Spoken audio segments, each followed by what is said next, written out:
बाळा, जन्माष्टमीच्या दिवशी हा छोटासा भक्तिभावाचा उपाय श्रद्धेने करून पहा. एक स्वच्छ काकडी घ्या आणि चमच्याने किंवा रुपयाच्या नाण्याने तिच्यामध्ये छोटंसं छिद्र करा.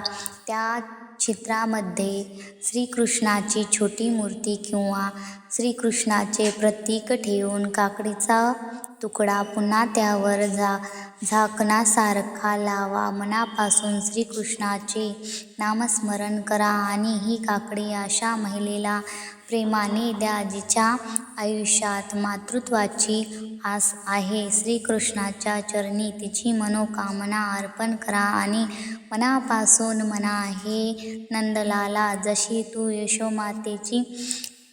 यशोदा मातेची ओटी आनंदाने भरलीस, तशीच या मातेची ओटी भर.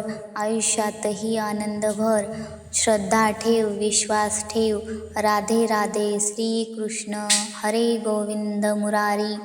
श्री कृष्ण वासुदेवाय नमः. माझा व्हिडिओ आवडला असेल तर माझ्या चॅनलला लाईक, शेअर, सबस्क्राईब नक्की करा आणि कमेंटमध्ये जय श्रीकृष्णा नक्की लिहा.